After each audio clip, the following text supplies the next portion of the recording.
हूसियों ने एक बार फिर इजराइल पर बड़ा हमला किया है। यह हमला इस बार समंदर में किया गया है, जहां एक माल बरदार जहाज को हूसियों ने निशाना बनाया है। बहरे अहमर, जो कभी सिर्फ एक अहम तिजारती रास्ता समझा जाता था, आज एक ऐसी गुजरगाह बन चुका है जहां ताकत, सियासत और मज़ाहमत की नई जंग लड़ी जा रही है। और इस बहरे अहमर पर यानी लाल समंदर पर अब हूसियों का पूरे तौर से कब्जा है। और यही वजह है कि हूसी अक्सर यहां से इजराइल के या इजराइल के इत्तेहादी ममालिक के जो कंटेनर्स, जो जहाज यहां से गुजरते हैं, उन्हें अपना निशाना बनाते हैं। और बहरे अहमर के अंदर या लाल समंदर के अंदर हूसियों का जवाब अभी तक किसी के पास नहीं है।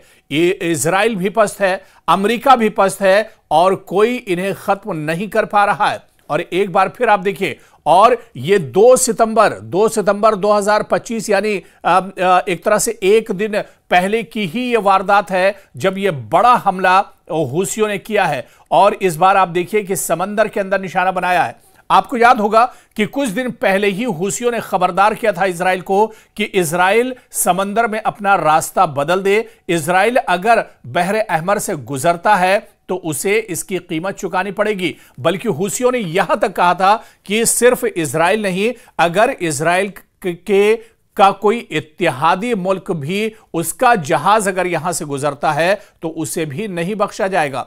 और हालिया दिनों जिस तरह से यमन के वज़ीर आज़म का कत्ल किया गया है, उन्हें मारा गया है और इजराइल ने उनका खात्मा किया है, इसके बाद हूसियों ने अब कसम खा ली है कि इजराइल को नेस्त व नाबूद कर देंगे, इजराइल को एक तरह से तबाह बर्बाद कर देंगे। और उसके बाद ही देखिए कि उसके फौरन बाद इसे एक बड़ी जवाबी कार्रवाई के तौर पर देखा जा रहा है। यमन के हूसी लड़ाके जो बरसों से अपने वतन में दाखिली और खारजी कुव्वतों से बरसरे पैकार हैं, अब बहरे अहमर के पानियों पर भी अपनी मौजूदगी का खौफनाक इजहार कर रहे हैं।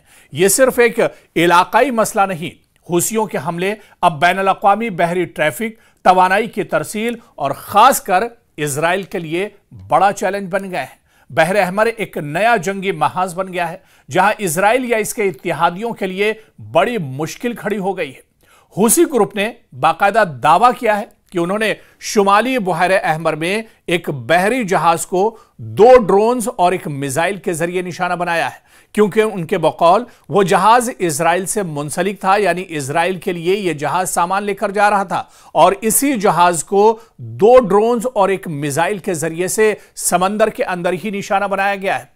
हूसियों ने कहा कि इस कार्रवाई को इजराइल से ताल्लुक या वाबस्तगी के इल्जाम की बुनियाद पर निशाना बनाया गया है। यानी यह अभी वाज़ेह नहीं हो पाया है कि यह जहाज इजराइल का था या इजराइल के किसी इत्तेहादी मुल्क का था, लेकिन कहीं ना कहीं इसका ताल्लुक एक तरह से इजराइल से जरूर जुड़ा हुआ था और इसी वजह से हूसियों ने इस पानी के जहाज को निशाना बनाया। उधर आप देखिए कि मीडिया में इस हमले को लेकर जो खबरें आ रही हैं, खासतौर से खबर रसा इदारे रॉयटर्स के मुताबिक यह हमला 2 सितंबर 2025 को किया गया, यानी ठीक एक दिन पहले। और इसकी तस्दीक बाकायदा हूसी इलाकाई जराए से भी हो गई है, यानी हूसियों ने भी बाकायदा इसकी तस्दीक कर दी है। तो एक तरफ रॉयटर्स जो इंटरनेशनल इदारा है मीडिया का, उसने बाकायदा इसकी तस्दीक की है कि यह हमला 2 सितंबर 2025 को किया गया है, और इसकी तस्दीक बाकायदा हूसी जो रहनुमा है उन्होंने भी बाकायदा इस हमले की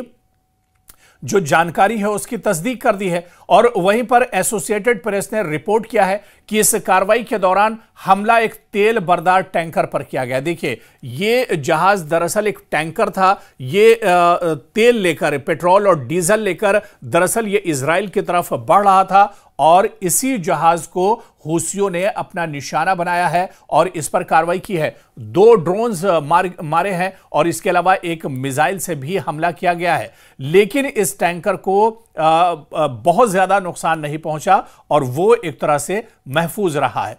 तो कुल मिलाकर आप देखिए कि इजराइल या इजराइल से जुड़ा हुआ कोई भी ममालिक का अगर कोई टैंकर, कोई कंटेनर या कोई जहाज पानी का बहरे अहमर से गुजरता है तो वो महफूज नहीं है। हालांकि लाख कोशिशें इसके लिए अमेरिका ने की हैं, लाख कोशिशें इसके लिए इजराइल कर रहा है। इजराइल ने समंदर के अंदर भी अपनी फौज अब एक तरह से बिठा दी है, लेकिन अभी तक समंदर के अंदर और लाल समंदर के अंदर हूसियों का तोड़ इजराइल और अमेरिका के पास नहीं है और इसी वजह से एक तरह से इजराइल पस्त हो रहा है। इजराइल को परेशानियों का सामना करना पड़ रहा है क्योंकि जो कंटेनर्स इजराइल के लिए सामान लेकर बहरे अहमर से गुजर रहे हैं, क्योंकि अब तो इजराइल की कोशिश ये रहती है कि इस रास्ते का इस्तेमाल ना किया जाए, लेकिन इस पूरे समंदर के अंदर इस पूरे इलाके का जो जोग्राफिया है और जो महल्ले वक़ू है, इसे आप देखिए कि इजराइल के लिए रेड सी से होकर गुजरना एक तरह से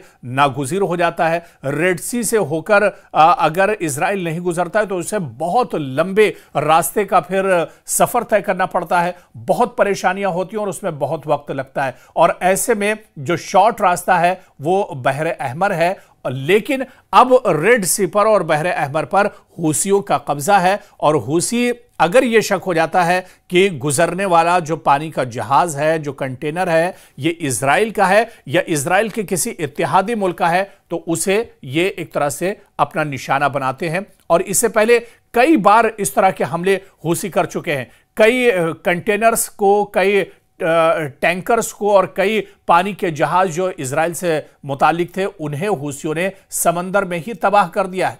और यह वाकया आप देखिए कि ऐसे वक्त में पेश आया है जब हूसियों ने हाल ही में अपने नाम नेहाद वजीर आजम समेत दीगर सीनियर हुक्काम को होने वाले इजरायली फजाई हमले के जवाब में अपनी कार्रवाई एक तरह से तेज कर दी है। जिस तरह से यमन के वज़ीर आज़म का कत्ल किया गया, उन्हें इजराइल ने शहीद किया और उसके बाद ही हूसियों ने कसम खाई थी कि अब इजराइल को काफ़ी परेशानियां उठानी पड़ेंगी और इजराइल को एक तरह से कैफरे किरदार तक पहुंचाया जाएगा। और उसके बाद से ही इस तरह की कार्रवाई शुरू हो गई है। अभी इस हमले को एक हफ्ता भी नहीं हुआ है और रेड सी के अंदर आप देखिए कि हूसी एक बार फिर से कहीं ना कहीं एक्टिव हो गए हैं और उन्होंने इजराइल से जुड़े हुए इस जहाज पर हमला किया है। सीनियर हूती रहनुमा के जनाजे आप देखिए कि दारुल हुकूमत सना में तदफीन हुई, जिनमें हजारों अफराद ने शिरकत की और उन्होंने इजराइल और अमेरिका के खिलाफ शदीद नारे भी इस मौके पर लगाए थे। हूसियों ने अपने रहनुमा की हलाकत के बाद इजराइल और अमेरिका के खिलाफ हमले तेज करने की कसम खाई है।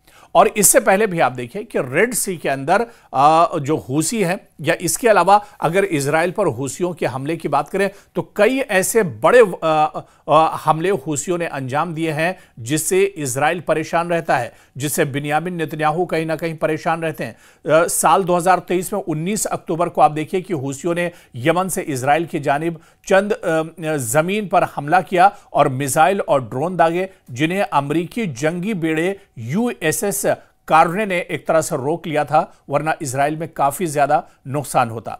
14 नवंबर को एक बैलिस्टिक मिसाइल एलात हदफ बना, मगर इजराइल ने उसे भी रोक लिया। और इसी तरह से 22 नवंबर को हूसियों की जानिब से बहरे अहमर के रास्ते इजराइल के लिए एक क्रूज मिसाइल भी दागा गया, जिसमें काफी नुकसान हुआ। 6 दिसंबर को एक और मिसाइल, बैलिस्टिक मिसाइल एलात की तरफ दागा गया, लेकिन इजरायली डिफेंस सिस्टम ने इसे भी एक तरह से रोक लिया। और इसी तरह से आप अगर पहले के बहुत दूर न जाए और सिर्फ 2025 की आप बात कीजिए तो 2025 में भी इस तरह के कई हमले हूसियों की तरफ से इजराइल पर किए जा चुके हैं, जिसमें इजराइल को काफी ज्यादा नुकसान उठाना पड़ा है। 4 मई 2025 की अगर बात करें तो हूसियों ने एक बैलिस्टिक मिसाइल बिन गोरियन एयरपोर्ट पर तल अबीब के करीब फायर किया था। मिसाइल ने हुदूद के अंदर यह मिसाइल पहुंचा था। 8 अफराद को इसमें चोटें आई थी और परवाजें पूरे तौर से मुअत्तल कर दी गई थी और यह काफी बड़ा हमला था जो हूसियों की तरफ से किया गया था। जनवरी 2025 को आप देखिए कि मुतादिद